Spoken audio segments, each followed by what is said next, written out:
Olá! Sejam muito bem-vindos a esse vídeo. Nesse vídeo eu vou compartilhar com vocês o meu relato do burnout. Sim, gente, eu tive um burnout. Como é que foi isso? Vou contar pra vocês como é que foi, o que eu fiz pra melhorar e como eu ajustei tudo isso, tá bom? Então fica comigo nesse vídeo, já se inscreve no meu canal, que aqui eu venho compartilhando meus relatos, as minhas vivências com vocês, tá bom? Então vamos lá. Gente, eu comecei a trabalhar na minha área de formação, que é técnica de enfermagem.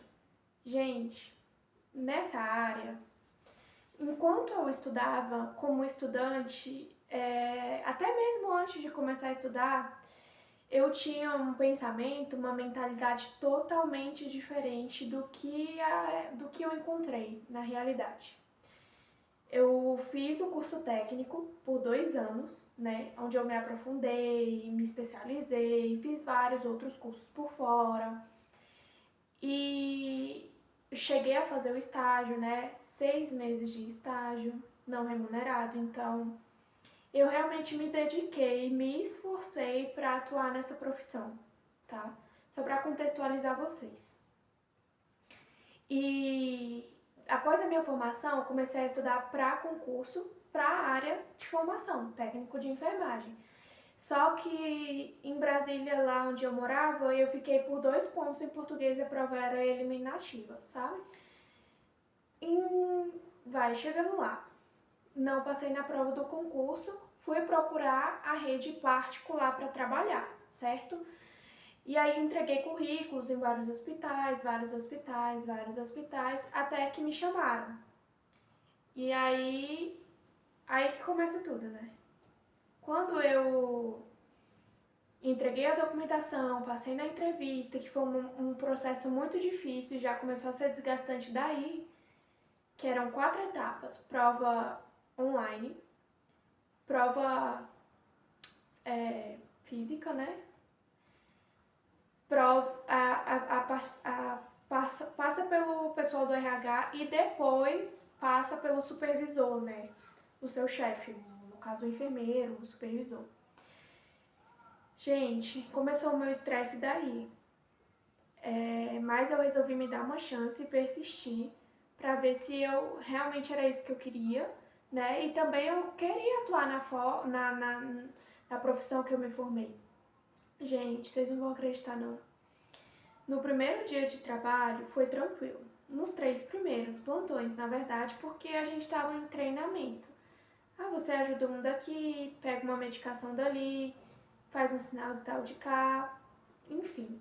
Quando eu assumi o meu plantão, a primeira vez, o primeiro dia, no meu primeiro trabalho na área, isso porque o treinamento era para acontecer em uma semana, tá? Eles me treinaram por 3 plantões e me mandaram assumir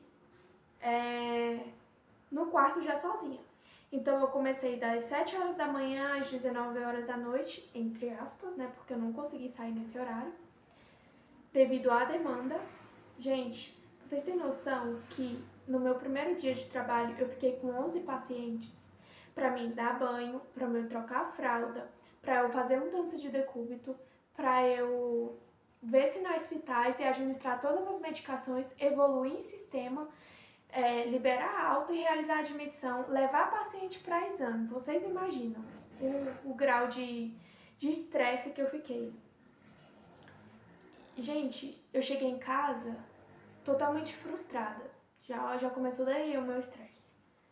Porque não era isso que eu tava esperando, né? Não era esse acolhimento, esse treinamento, aquilo que eu esperava.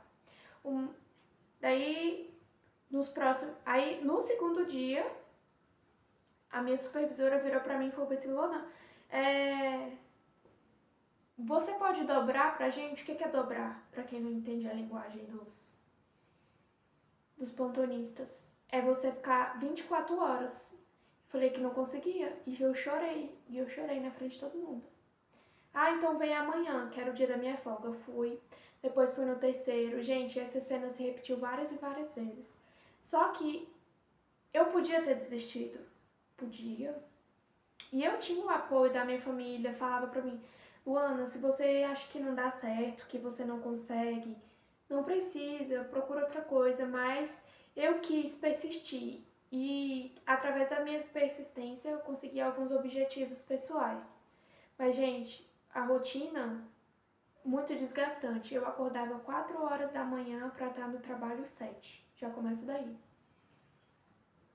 Quando eu chegava lá, já tinha 6 pacientes na minha escala para me admitir mais 5. Você imagina a correria. Já chegava no trabalho cansada praticamente, porque acordava 4 horas da manhã, chegava em casa 10 horas da noite, porque até que os transportes, que eu ia sempre de ônibus, pegava 2 ônibus, ou um ônibus e um metrô. Nossa, gente, imagina. Aí continuei, persisti. E aí eu consegui trabalhar por um ano, depois peguei férias. Depois das minhas férias, eu passei por uma situação muito delicada, tá? Eu passei por uma importunação, né? E por parte de um paciente. Isso pode ser um tema para um próximo vídeo detalhando o que aconteceu e as providências que eu tomei. E eu fui exposta a um ambiente de vergonha, de constrangimento. Precisei pegar um atestado. Atestado, fiquei em casa. Quando eu voltei pior, porque eu lembrei, né, de tudo que aconteceu. E aí eles me jogaram para um setor totalmente mais sobrecarregado ainda. Um setor onde tinha muito mais acamado, menos colaboradores. Então normalmente ficava só eu e mais uma. E no dia que dava, mais outra. Então no total seria 3. Cada uma com 2, 3 acamados. Paciente com sonda, paciente com dreno, paciente acamado. Gente, paciente pós-cirúrgico de plástica, que demanda muito. E aí eu não aguentei, gente. Eu procurei todo mundo que os responsáveis, né, que poderiam me ajudar, supervisão, para comentar o que estava acontecendo. Isso era num domingo, o meu plantão que eu já não estava aguentando mais. Mandei mensagem para minha supervisora porque até o momento só ia encontrar ela na terça-feira e eu não estava mais me aguentando, não estava no meu limite. E aí ela me respondeu assim, quando eu voltar a gente conversa. Quando ela voltou, na terça-feira eu já tava num estresse tão grande, gente, numa fadiga, num esgotamento mental e físico tão grande que eu mandei mensagem pra ela, 7 horas, posso ir na sua sala? Mandei de novo, tô ocupada, tô em reunião, Gente, chegou meio-dia, se eu não me engano, eu simplesmente surtei. Fui parar no pronto-socorro, tá? E fui parar no pronto-socorro, o médico me deu outro atestado, com o mesmo CID do anterior.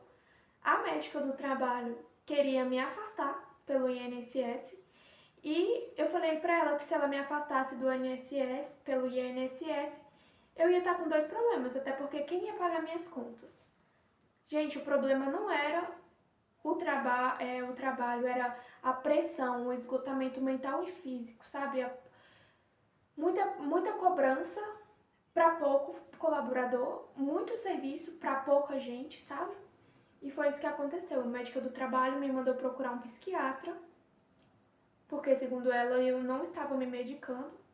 Procurei a psiquiatra, contei todo o meu relato, tudo que estava acontecendo. A psiquiatra olhou para mim e falou: Luana, você não é paciente de medicação.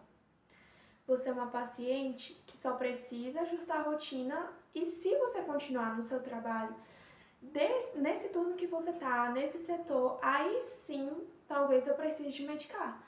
Porque aí já não é um caso de...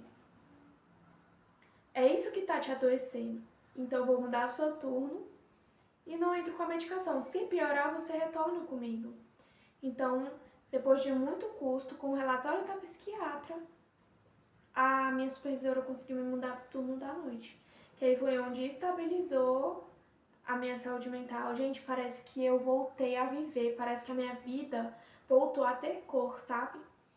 Isso porque eu fui muito forte. Mas tem vezes que a gente precisa frear, que a gente não precisa aceitar tudo, sabe? E daí eu consegui voltar pro trabalho, né, no turno da noite, das 19 às 7 horas da manhã, onde a demanda é muito menor, né? A gente sabe que tem a privação de sono, mas a demanda é muito menor, o número de cirurgias é muito menor. E aí eu consegui trabalhar só por mais 3 meses e falei, não aguento mais e pedi conta. Pedi demissão, pedi porque era o melhor a se fazer, né? Então, se você tá nesse processo de burnout, de esgotamento mental e físico, procura ajuda. Busque o melhor pra você, não se fecha, não suporte esse parto sozinha, tá bom? Então, se você ficou até o final desse vídeo, comenta burnout, que eu quero saber quem ficou até o final, tá bom? E é isso, muito obrigada pelo carinho e por ter ficado até aqui, tá? Um abraço, fiquem com Deus, tchau, tchau!